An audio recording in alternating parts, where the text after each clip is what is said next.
Olá, meus queridos, gravando aqui um vídeo especial para vocês, inclusive para um inscrito que andou comentando, né, o problema da questão de que o Trump vai deportar.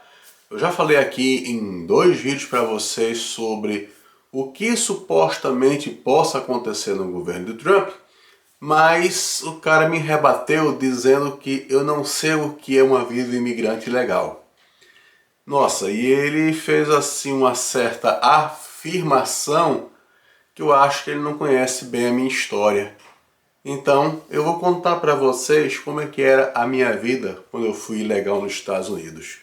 E aí vocês tiram as consequências se o que aconteceu comigo há 25 anos atrás mudou alguma coisa para o mundo de hoje, que estamos no fim de ano praticamente aqui em 2024.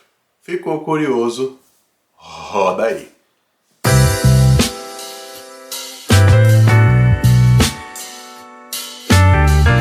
Seja bem-vindo aqui ao meu canal do Edson do Alabama e vamos logo direto à resposta para esse inscrito que alegou que eu não vivi uma vida de ilegal. Pois fique sabendo que a minha vinda para cá em 1999 vim com uma promessa de receber um visto de trabalho que nunca recebi. Ficou andando em processo, mas durante este processo, quando foi em 2000, eu tive um problema de saúde, me levaram para um hospital quando foi diagnosticado esse probleminha que eu tenho aqui, um tumor aqui dentro, que não pode tirar até hoje. E nisso aí, na época, a dona da empresa sentiu-se um pouco assim assustada, porque eu poderia passar mal outra vez, teria que tirar gastos, porque eu passei mal dentro do serviço. Então, por opção dela, ela resolveu me demitir. E quando ela me demitiu, acabou a promessa de eu receber um dia um visto de trabalho. E a partir do tempo que eu comecei a viver, de julho de 2000 nos Estados Unidos até setembro de 2002, eu me tornei uma pessoa ilegal nos Estados Unidos pelo fato de ter apenas um visto de turista que eu consegui no Brasil para dar minha entrada, mas não consegui o visto de trabalho para exercer as profissões que poderiam oferecer vagas de emprego. Mesmo assim, algumas empresas, elas me contrataram, até sabendo da minha situação imigratória, não fez vista grossa, porque a necessidade era muito grande aqui na região em que eu moro. E eu topei, porque eu precisava de dinheiro. Eu tinha que pagar as contas junto na época com a minha primeira esposa. E fui levando, e as coisas começaram a acontecer, que era o primeiro aviso. Uma vez que eu já estava ilegal, que eu nunca me envolvesse em confusão.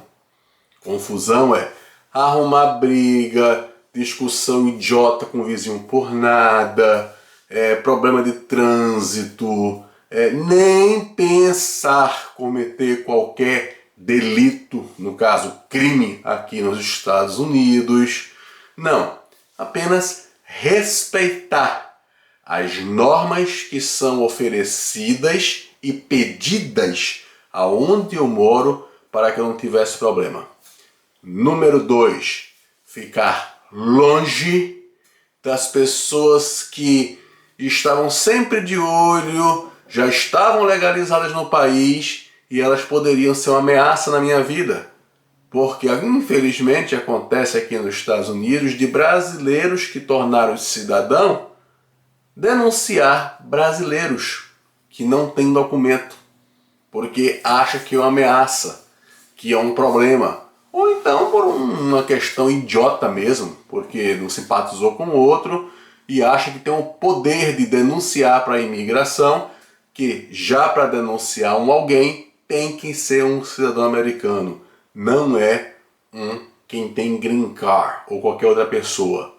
E Aí vai abrir o processo, vai ser um averiguado, tudo isso, até que chega a imigração ir atrás de você. Então, segundo passo era ficar longe disso, de tipo de gente. Terceiro passo era aprender a guardar dinheiro para as emergências que poderiam acontecer aqui nos Estados Unidos. Como aconteceu um problema de saúde, por exemplo, eu tive que cuidar da minha situação, mas não tinha plano de saúde, não tinha nada, e se tivesse uma emergência, teria que ter dinheiro. Mas teria que ter um dinheiro de emergência mais importante ainda. Era o dinheiro de que, se um dia a imigração fosse me pegar, eu tivesse um dinheiro para poder, pelo menos, eu procurar um advogado de imigração para ele fazer o processo meu de deportação. E que eu saísse numa boa nos Estados Unidos, para não me encrencar por completo. Então, muita gente não faz isso. Não separa o dinheiro para o amanhã que possa acontecer. E esse mesmo dinheiro que você vai guardar para um advogado de imigração para a tua deportação, a pessoa também tem que ter o dinheiro para poder voltar para casa, né?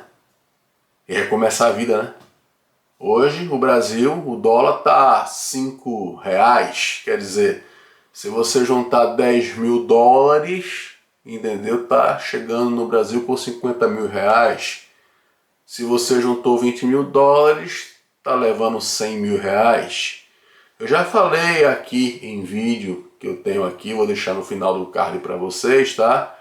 Como voltar ao Brasil com integridade, com decência. Aí você assiste esse vídeo em relação a isso aí, levar o dinheiro, a ter esse dinheiro que vai te ajudar a recomeçar a vida. E não voltar ao Brasil como está acontecendo com muita gente, voltando com uma mão na frente e outra atrás. Pior, está voltando pior de como chegou aqui nos Estados Unidos.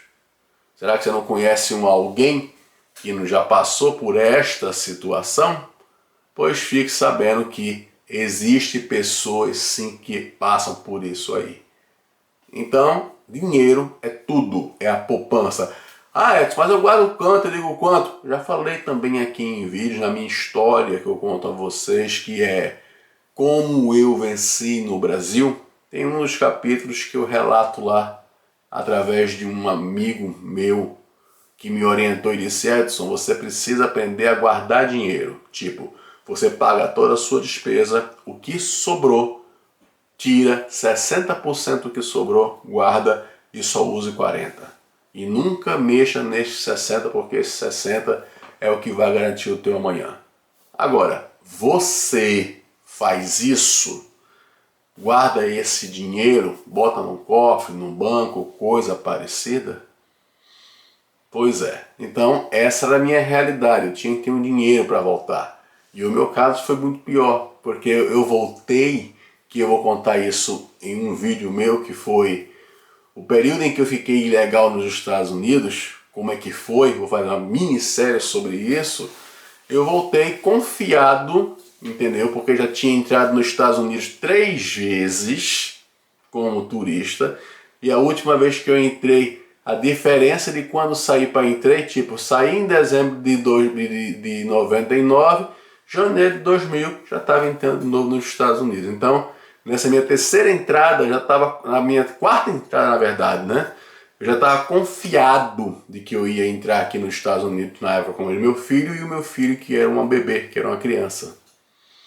E o resultado vocês já sabem, quem assistiu a minha história, como foi que eu venci no Brasil, como começa logo o primeiro capítulo, o que aconteceu comigo e me fez ficar de castigo durante 10 anos no Brasil. Pois é, será que algumas pessoas não passaram por situação parecidas com a minha? E como é que era? Era difícil? Não, é como eu disse, eu não vivia em confusão, eu não vivia com pessoas que eu sabia que estavam sempre de olho, entendendo, os imigrantes que não tinham documento. E quando a coisa engrossou, que foi em 2002, em que baixou a lei aqui do governador, que declarou, na época do governo do presidente Bush, entendeu, que iria catar tudo que tinha de imigrante aqui na região. E nossa, eu vi todo dia, todos os dias eu escutava um conhecido meu sido pego e foi deportado. Gente que comprou casa, teve que ir embora e perdeu. Gente que comprou carro financiado, não perdeu. Gente que tinha dinheiro no banco, não conseguiu sacar e perdeu. Pois é, eu só ouvi as histórias, né? E o meu filho, ele era recém-nascido. E eu até confiava, não, mas meu filho é americano, se a imigração me pegar, ele não vai me prender. Aí na época o povo dizia assim, não Edson, você é o pai, a gente tá um pouco se lixando, você vai ser deportado. A mãe pode ser que ela fique, entendeu? Porque tem um vínculo com a criança, né? E vão dar um jeito de tentar arrumar a situação dela. E você pode confiar nessas normas? Será que é isso mesmo? Se eu fosse você, já tinha um advogado de imigração ao seu redor para ele poder te orientar, porque a lei da imigração ela está sempre constantemente mudando. E não quer dizer o que aconteceu comigo em 2001, quando meu filho nasceu, não quer dizer que as regras são as mesmas hoje para 2024, então você tem que se atualizar. Então, começou o período aqui das caças aqui de imigrantes. Vi muita gente indo embora para a Flórida, muita gente indo embora para Nova York, vagas de emprego tinha de montão, eu pagava até mais o salário, mas cadê gente, todo mundo com medo? E pior, que na época quem catava a gente, procurava a gente, era um policial da cidade que era daqui de Gulf Shores, e ele era um latino, só que era sul-americano, era um porto-riquenho. E esse cara, ele vivia procurando. Ele andava com um carro dele disfarçado, que era um carro marrom. Quando ele via que a pessoa que estava dirigindo no carro não tinha uma cara de um anglo-saxônico, quer dizer, uma cara de um americano, tinha cara de cucaracha, feita minha, ele já acendia o alarme, né, do nada e pedia para parar. E a primeira pergunta que ele fazia a você é: eu posso ver os seus documentos do carro e o seu passaporte? E dali ia saber se você tinha um visto de trabalho, de turista, o que você tinha na mão. E o que ele fazia? Ele simplesmente, vendo que você não tinha documento, ele dizia um momento. Aí ele saía, 5 minutos, chegava o ônibus da imigração, uma van da imigração, que pegava você, entrava e você desaparecia, cara. Ninguém tinha contato, ninguém sabia o que aconteceu com você. Não tinha nem como telefonar. Quando era 3, 4 dias depois, eu ficava sabendo que fulano foi pego pela imigração. E aí os caras começaram a bater, né? As denúncias que apareciam de muito americano denunciando. Os americanos que botavam um papelzinho no para-brisa do seu carro dizendo que você não era bem-vindo aos Estados Unidos, que voltasse para o seu país de origem, no estacionamento do Walmart. Sim, isso aconteceu aqui. E eu estava aqui. E o meu caso é aquilo, eu poderia ter ficado, só que se eu não tivesse ido para o Brasil. Só que se eu ficasse, eu teria lutado da melhor maneira possível para ficar aqui até um dia eu me regularizar. E tinha que viver. E a última coisa que eu digo a vocês, assim, por uma precaução, hoje nós temos uma comunidade aparentemente grande aqui na nossa região de brasileiros.